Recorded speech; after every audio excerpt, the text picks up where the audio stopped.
We are here on the red carpet at the NSAI Awards with Matthew West and Anne. How are you? Good. It's good to see you. So good to see you. Yeah. How are you, Matthew? I'm doing great. I'm so excited to be here. This is fun. First of all, I'm going to have to say congratulations. Thank you. And this is history making. This is the only time a Christian artist has won. Remind me again. It's Artist Songwriter of the Year. Yes. But twice. Twice, yes. So I don't know if they need to do a recount or what, but I'm kind of freaking out about that. This is amazing. Congratulations. It's a tremendous honor. I'm very grateful. This is really cool. And you're performing tonight in his honor. Yes. Was this a hard decision to make when they were like, who do you want to sing? Well, it's a hard decision because she has so much going on right now with a new record coming out, and she's working so hard that I didn't want to add anything to her plate. But then our team told me, they're like, hey, Anne wants to be there and she wants to sing.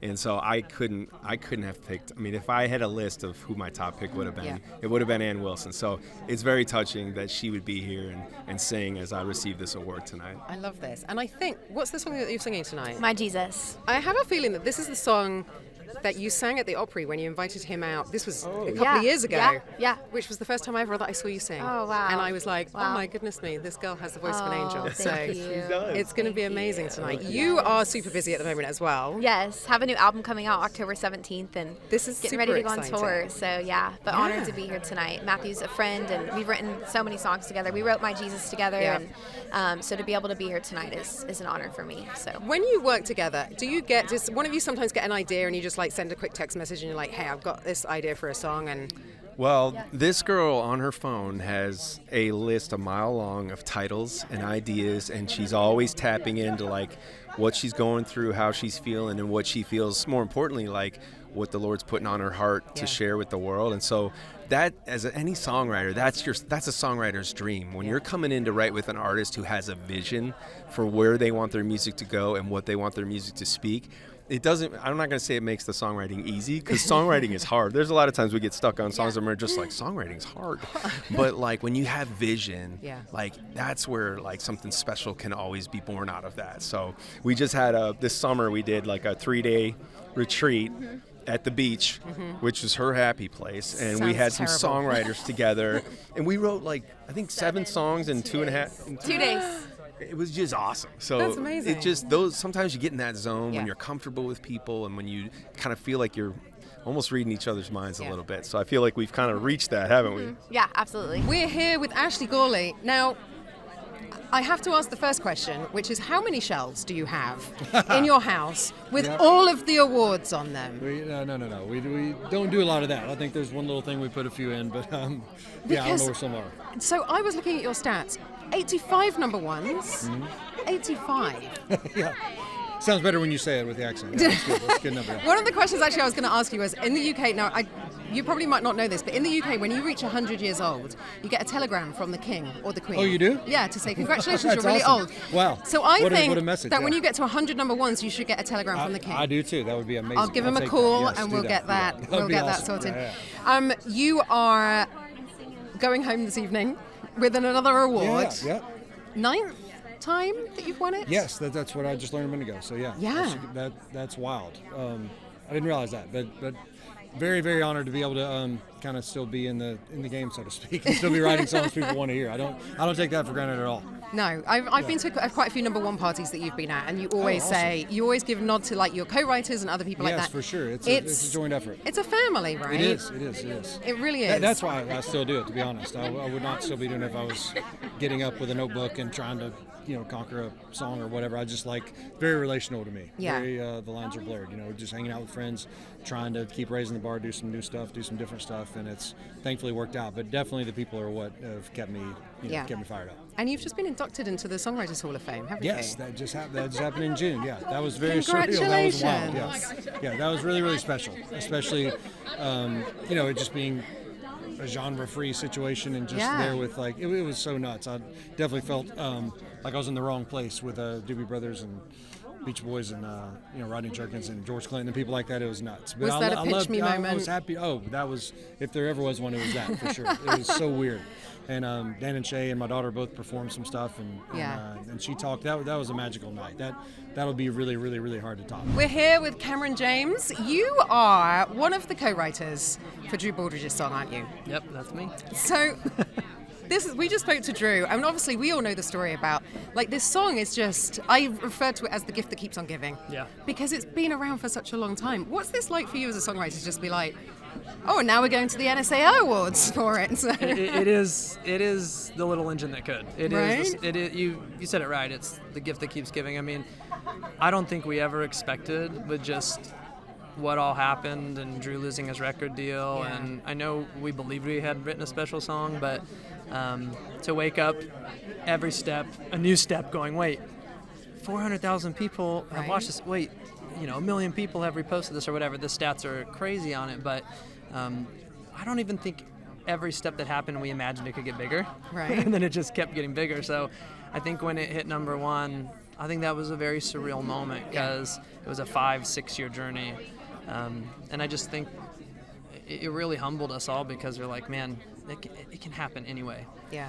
And you never know, and it kind of keeps that fire burning in you that, you do this a long time and a lot of songs don't happen. Yeah. So it helps you not give up. Helps you be Right? like, at any time a song from 5 years ago could just matter to people. We are here with, obviously, friend of the show, Drew Baldridge. Hey, glad to be here. This is super exciting for you. This is, I have to say, She's Somebody's Daughter is the song that keeps on giving. It is. Isn't it? It really is. And, I was just telling somebody else, is like, this should not be happening tonight, and I feel very grateful that it is. But, we wrote this song over 6 years ago. Which is wild. Which is wild, and now we are getting, recognized as one of the songs I wish I would have wrote. Right. 5 years after the song came out, it went number one, and it's just such a blessing. This is my first award show that I've ever been actually performing at, a part of. I feel like you should have done this already. That would have been nice. Yeah, that would have been nice. Like, thanks, but not yet. Just caught up with us. Yeah, but not yet. But so this is very, very exciting. This is awesome. Yeah, I feel very humble. The award that you're up for tonight it's 10 songs that I wish I'd written, and these are the songs that other songwriters have nominated, right? Yeah, so the other songwriters voted for this. This is awesome because this is your peers saying, yeah, hey, this is a great song. And that's what me and my wife were driving in here today, and I was like, it's almost more special. And it didn't really hit me until I was on my way here today because we've had such a busy summer. We've been out on the road with Cody Johnson and Bailey Zimmerman and focus on our show. And now, I had the day today. I was writing with another buddy and just talking about how awesome this is tonight and driving here with my wife. And I was like, this is voted on by my friends. Yeah.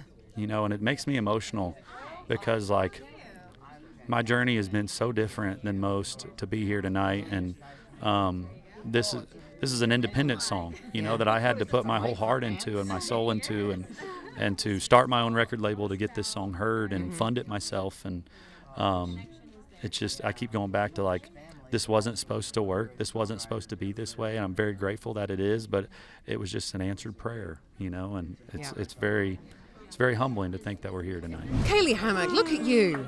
You look stunning. Look a at vision you. in yellow. I love it so much. Oh, thank How you. are you? I'm wonderful. It's good to see I'm you. excited It's been a while to be since here. I saw you, so. Yeah, last time we were talking, we did an interview in that little building out near Maxwell House. I can't remember where it was, Yeah. but that was the Opposite last the time I saw nuns. you.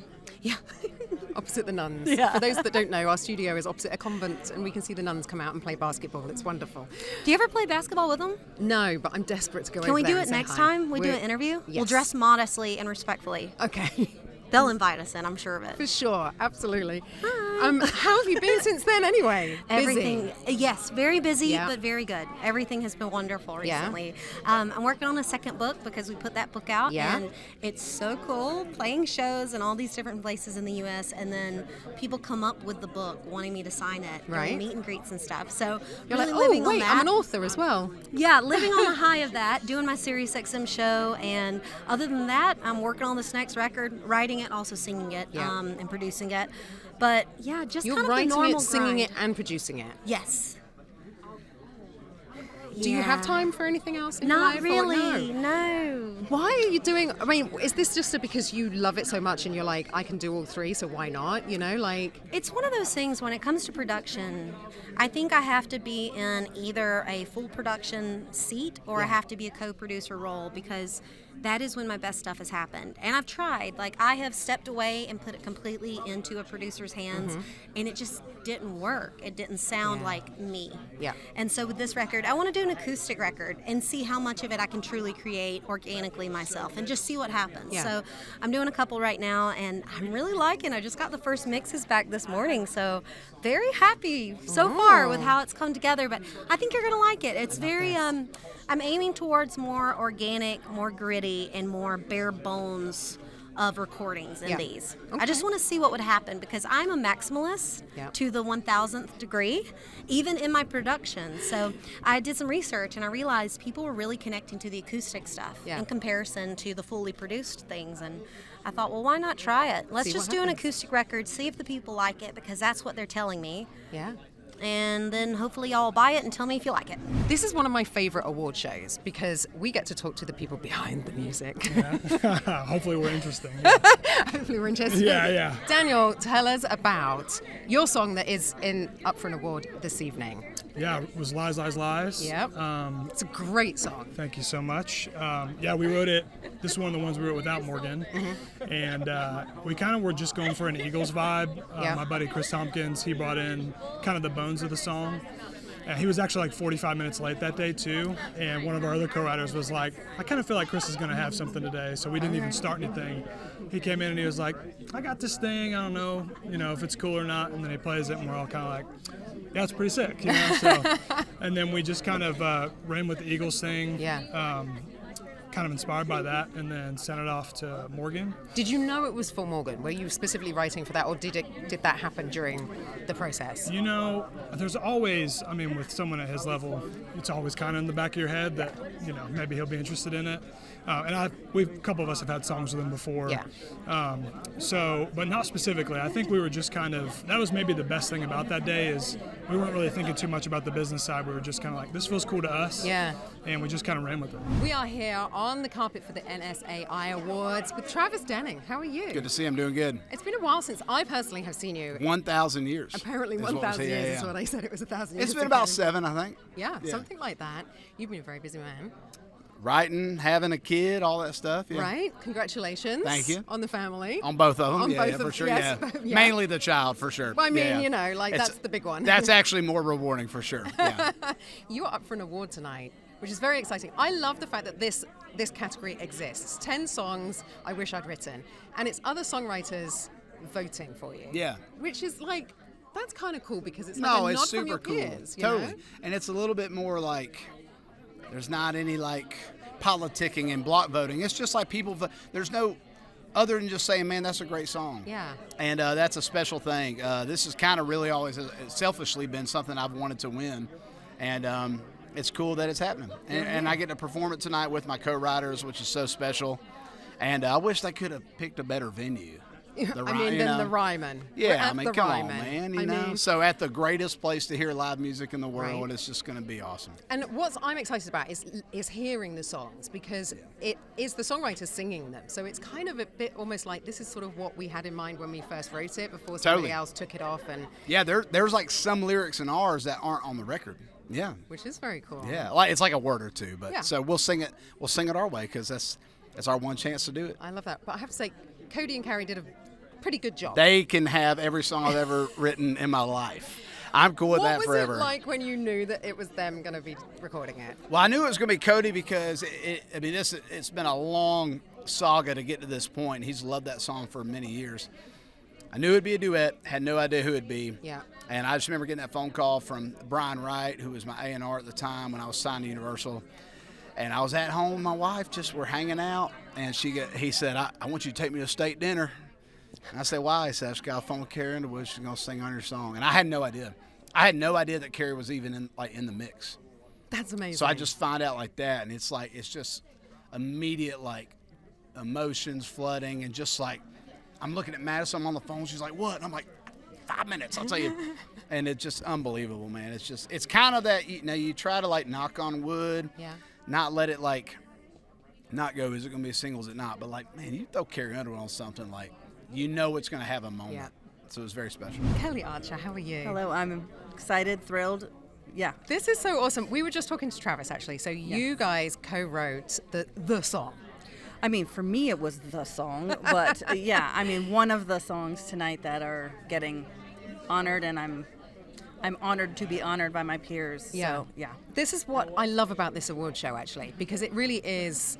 It's like the SAG Awards for actors. It's like you're voted for by your peers. Yes. It almost means a bit more. It's the only award I've ever cared about.